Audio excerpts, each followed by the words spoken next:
พี่น้องมาพบกับน้องโอเออีกแล้วเด้อมื้อนี้โอเอออกให้ออกหน้าเลยทุกคนออกทงออกทาเนาะมื้อนี้มาเบิ่งลูกเบิ่งเต่านี่แล้ว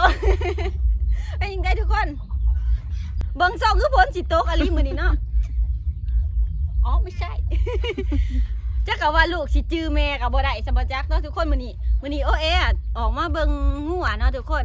งัวที่โอเอซื้อไว้ปีก่อนๆเนาะปี2 ปีก่อนนะทุกคนถ้าจะว่าถือผ้าแล้วตอนนี้ก็เลยสิออกมาเบิ่งมาอัปเดตเบิ่งเพราะว่าอยู่อันเนี้ยโอเอบ่เห็นจักเถื่อได้ทุกคนที่ว่าตัวที่ว่าซื้อใหม่หั่นนะไปเบิ่งน้ำกันเนาะตอนนี้แล้วไล่เขาขอกเรียบร้อยแล้วทุกคนมาบ่ฮู้ว่าเขาสิอันลูกสิจื้อบ่จักว่าสิโดดออกแต่ขอกซั่นบ่จัก ระวังงัวซนนะ เป็นยังไงทุกคนลูกหนีไว้บ่ เขาสิแต่งตัวลูกหนีหลอดบ่ ว่าแล้วก็เคิร์ตัวเองแต่ว่ามันแดดนะโอเอก็เลยเอาแบบนี้มาเลยทุกคนเพราะว่าออกมาทำอีมันแดดเนาะใส่แว่นตาดำเข้าไปอุ้ยคักเลยเด้ทุกคนโบแผ่แสงอีกมันสิเห็นอยู่บอกเขามาเหมือนเขาหอดของหัวคนไหนทุกคนเนี่ยเลิกวาย มาหาโลก็งัวเห็นอยู่ อันนี้ทุกคนตัวนี้นะอีดอกคูณเด้ เนี่ยมาอันแล้วได้ทุกคนเนี่ยมาตอนนั้นน่ะยังนิดน้อยหนึ่งเนาะน้อยเลยค่ะไพ่จือเนาะคลิปก่อนๆน่ะน้อยนี่มึงเนี่ยมาอันแล้วอย่าถีบแม่นะลูก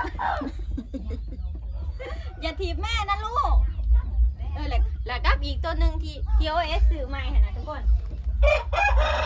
เดี๋ยวอู้เป็นเนี่ยนอนอยู่ขอบเลยนอนขอบก็เลยได้ทุกคนนี่ตัวนี้เอ็งเล่งอยู่อันนี้เดี๋ยวโอ้ยลูกทักทายสวัสดีค่ะสบายดีฮัลโหลวัดดีอะไรคุณคือใครเขาอันนี้ทุกคนแม่เจ้าโอ้แพะเลย อย่าหยอกแม่นะลูก ลูกจะอยากแม่เนี้ยเลยให้เขาจะนะฮะเบิ่งโอ้เดี๋ยวจะเอานี่ออกให้เอาออกให้แน่ลูกแหละทุกคนโอ้หัวแตกบัดคอกหัวแตกบัดคอกบ้านเด็มาอันดีได้ดีทุกคนเนี่ยว้าย ลูกก็จะหยอกแม่แห้งแบบนี้ หนีไปเลยโอ้ยจะขึ้นหยอกแม่แห้งจะรู้จ้ะเนี่ยอู้วายพี่น้องไปบ่ไว้ละตอนนี้เดี๋ยวเขาจะ ลูกคนหยอกแม่แห้งโพด กูว่ามันใหญ่อันนี้นะเนาะ อัดประตู ว้าทุกคนลูกหยอกแม่แห้งโพดไปต้องใช้มันจิตตื่นแหละ มันบ่เห็นแม่จักเถื่อเนาะมันก็หยานจักหน่อยแหละ บ่เคยเห็นแม่เด้โอ้ยทุกคนไม่เห็นเลยอะเป็นจริงได้อัปเดต ปีก่อนๆน่ะน้อยแห้งเนาะทุกคนที่ว่าโอ้ยมาเบิ่งตอนนั้นยังเดี๋ยวน้อยคือว่าเด็กน้อยฮะกะคันว่าคนกะฮะกะสิแต่งเพศปะจ๊ะ มาปีนี้มาอันแล้วอันนี้ก็มาอัปเดตให้เบิ่งเดี๋ยวเอาไว้ไปเทื่อหนาที่ว่า FC บอกว่าอยากให้โอเอพาไปเบิ่งดินที่ซื้อไว้ฮะนะแต่ว่าตอนนี้ฮะโอเอยังบ่มีโอกาสได้ออกไปเนาะก็เลยออกมาทงหน้าก่อนไว้ว่างๆมีโอกาสเดี๋ยวจังไปเบิ่งเนาะว่ามันเป็นจังใดเพราะว่าตัวนั้นฮะโอเอให้เขาเจ้าปลูกมันไว้เนาะแต่มื้อนี้เห็นแล้วก็โอเคสิกันแล้วว่าได้ ออกมาหอดแล้วก็เบิ่งเบิ่งคุอันพันเนี่ยได้ทุกคนว่าในสวนเรามีหยังแหน่แล้วก็สิถือโอกาสโปรโมทเลยเนาะประกาศขายเลย ผู้ใดสนใจ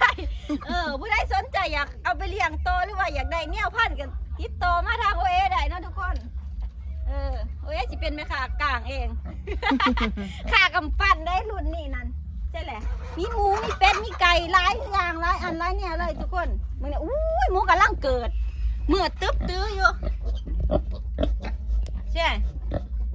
อุ้ยพี่มาแจกมันเนี่ยเป็นตะแพงแท้ๆนะอุ้ยอันเดแม่มันก็ได้อุดลูกคอยขั้นเดียวคากะลีทุกคนไปสงสัยลูกหลานนั่งบ่ท่านมูค้าแข็งแล้วตอนนั้น เอาไปแล้วอุ้ยจะตกอ่ะ1 2 3 4 5 6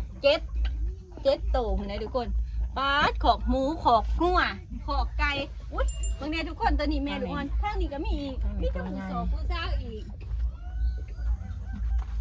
นี่มาเนี่ยอุดทางผีเนาะคากะลีได้ทุกคนอยู่ไฮอยู่หน้านะอุ้ยแบบนี้หมดตัวเดียวผู้ขี้ซบนะตุ้งหิวหรือบ่กินข้าวหรือบ่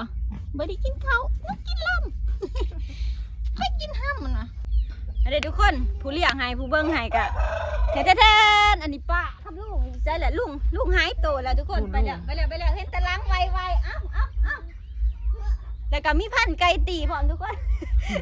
ผู้ใดอยากได้ผู้ใดสนใจเป็นตาล่างหน้านะเป็นตาสีเอาไปเอานอเอาแนวพันนะก็ติดต่อมาได้แล้วทุกคนพร้อมบริการเสมอว่าสั่นนะแต่ตอนนี้ก็บ่มียังลายได้ทุกคนเพราะว่ามาตอนนี้นะมันก็เริ่มค่ำแล้วก็สิได้ลบลาวตาวขึ้นเมื่อใดบาทนี้ มาเบิ่งเห็นแล้วก็ได้เนาะสิได้กลับบ้านได้ทุกคนเพราะว่าแบตเตอรี่ก็ต่ำว่าอยากถ่ายบรรยากาศงามๆใหม่พี่ให้น้องเด็ดเบิ่งหนาออกทรงไห้ตรงหน้าทุกคนออกมาย่ำมือสั่นนะ